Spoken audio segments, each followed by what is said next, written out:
Shri Sai Satcharitra Chapter 11. Sai as Sagun Brahma, Dr. Pandit's worship, Haji Siddiq Falke, control over the elements. Let us now, in this chapter, describe the manifested Sagun Brahma Sai as to how he was worshipped and how he controlled the elements. Sai as Sagun Brahma. There are two aspects of God or Brahma. First, the unmanifested, Nirgun, and second, the manifested, Sagun. The Nirgun is formless, while the Sagun is with the form. Though both denote the same Brahma, some prefer the worship of the former and some the latter. As stated in the Gita, the worship of the latter is easy and preferable.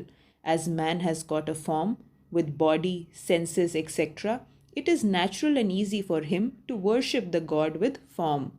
Our love and devotion do not develop unless we worship Sagun Brahma for a certain period of time, and as we advance, it leads us to the worship, meditation of Nirgun Brahma. So let us start with Sagun worship. Image, altar, fire, light, sun, water, Brahma are the seven objects of worship. But Sadguru is better than all these. Let us on this occasion bring to our mind the form of Sai, who was non-attachment incarnate and who was a resting place for his devotees. Our faith in his words is the asan, and our sankalpa, determination to accomplish the puja, is the abandonment of all our desires. Some say Sai was Bhagavad Bhakta, devotee of the Lord, and others says he was the Mahabhagvat, a great devotee. But to us, he is God incarnate.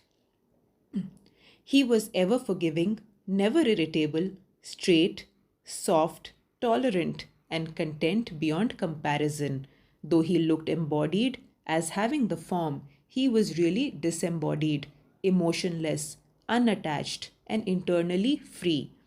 The Ganga on its way to the sea cools and refreshes the creatures affected with heat, gives life to the crops and trees, and quenches the thirst of many.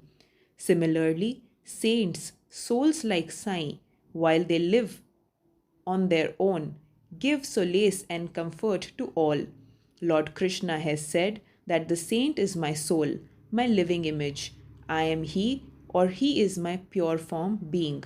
This indescribable Shakti or power of the God is known as pure existence, knowledge, and bliss, Sat Chit Anand, incarnated in the form of Sai in Shirdi.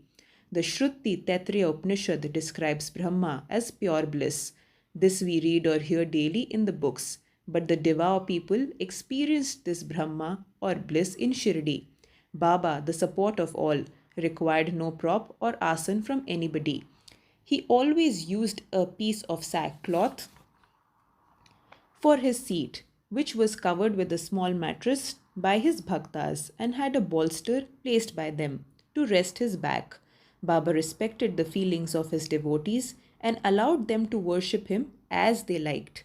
Some waved charmer or fans before him, some played on musical instruments, some washed his hands and feet, some others applied saint and chandan, and some gave betel nut with leaves, and some others offered nevadya. Though he looked like living in Shirdi, he was present everywhere. This all-pervasiveness of his was daily experienced by the devotees. Our humble prostration to this all-pervasive Sadguru. Dr. Pandit's worship. One Dr. Pandit, a friend of Tatya Sahib Nulkar, once came to Shirdi for Baba's darshan. After saluting Baba, he sat in the masjid for some time. Baba asked him to go to Dada Bhat Kelkar. He went to Dada Bhat, by whom he was well received. Then Dada Bhat left his house for the puja and Dr. Pandit accompanied him. Dada Bhat worshipped Baba. Nobody until then dared to apply sandal paste to Baba's forehead. Only Mehel Sapatti used to apply it to his neck. But this simple-hearted Dr. Pandit took Dada Bhat's dish containing puja materials and taking sandal paste out of it, drew a tripund, 3 horizontal lines on Baba's forehead. To the surprise of all, Baba kept silent, not uttering a single word.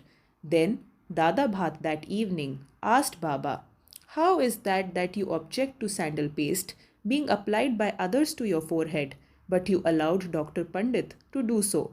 Baba replied, Dr. Pandit believed him to be the same as his guru, Raghunath Maharaj of Dopeshwar, known as Kaka Puranik, and he applied the paste to his forehead as he was doing to his guru, hence he could not object. On inquiry, Dr. Pandit told Dada Bhat that he took Baba as his guru Kaka Puranik and realized him as the same. Hence he marked the tripund on Baba's forehead, and he did not reject, as Baba knew that Dr. Pandit took Baba as his guru Kaka Puranik. Though Baba allowed the devotees to worship him as they pleased, still sometimes he acted in strange ways. Sometimes he threw away the puja dish and was wrath incarnate. Then who could approach him?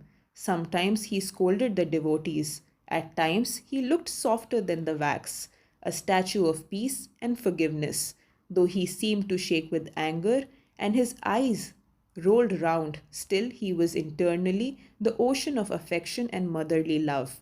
He would call out his devotees and say that he never knew when he was angry with them. If it was possible that the mother could kick their children and the sea turn back the river, he too could not neglect the devotees' welfare, and that he, slave of his devotees, always stood by them and responded to them whenever they called upon him, and that he always longed for their love. Now coming to the story of Haji Siddiq Falke. There was no knowing as to when Baba would accept a devotee, that dependent on his will. Siddiq Falke's story is to the point. One Mohammedan gentleman by the name Siddiq Falke of Kalyan, after making pilgrimage to Mecca and Medina, came to Shirdi. He lived in the Chavdi facing north and sat in the open courtyard of the masjid. For 9 months, Baba ignored him and did not allow him to step into the masjid. Falke felt disconsolate and did not know what to do. Somebody advised him not to be disappointed but to try to approach Baba through Shama, Madhavrao Deshpande, a close and intimate devotee of Baba. He told him that as they approach Lord Shiva through his servant and devotee Nandi, so should Baba be approached through Shama. Falke liked the idea and implored Shama to intercede for him. Shama agreed and on a convenient occasion spoke to Baba about him. Baba, why don't you allow the old Haji to step into the masjid while so many people freely come and go after taking your darshan? Why not bless him once? Baba replied, Shama, you are immature to understand things. If the fakir, Allah, does not allow, what can I do? Without his grace, who will climb into the masjid? Well, go to him and ask him whether he will come to the narrow footpath near the Barvi well. Shama went and returned with an affirmative answer. Again Baba said to Shama, ask him whether he is willing to pay me the sum of rupees 40,000 in 4 installments. Shama went and returned with the answer that he was willing to pay even 40 lakhs. Again, Baba said, go to him and ask him, we are going to cut the goat in the masjid, so whether he would like to have the meat haunch or testicles of the goat. Shama returned with the answer that the Haji would be happy to receive a small crumb from Baba's kolamba, mud pot. Hearing this, Baba got excited and with his hands threw away the earthen jars and the kolamba and straightway advanced to the Haji and lifting his kafni up in his arms said, why do you brag and pose yourself as an old Haji? Do you read Quran like this? You are proud of your pilgrimage to Mecca, but you do not know me. Being thus scolded, the Haji was confounded. Baba then went back to the masjid, purchased a basket of mangoes and sent them to Haji. Then again Baba went to the Haji and taking out rupees 55 from his pocket gave them to Haji. Therefore, after that, Baba loved the Haji and invited him for meals, and the Haji thereafter came into the masjid whenever he liked. Baba gave him at times some rupees and thus the Haji was enrolled in Baba's darbar. Baba's control over the elements. We shall close this chapter after describing two incidents showing Baba's control over the elements. First, once at the evening time, there was a terrible storm at Shirdi. The sky was overcast with thick and black clouds. Winds began to blow with great force. Clouds roared and lightning began to flash, and rain started pouring in torrents. In a short time, the whole place was flooded with water. All the creatures, birds, beasts, and men got terribly frightened, and they all flocked to the masjid for shelter. There are so many local deities in Shirdi, but none of them came to their rescue, so they all prayed to Baba, their god, who was fond of their devotion, to intercede and quell the storm.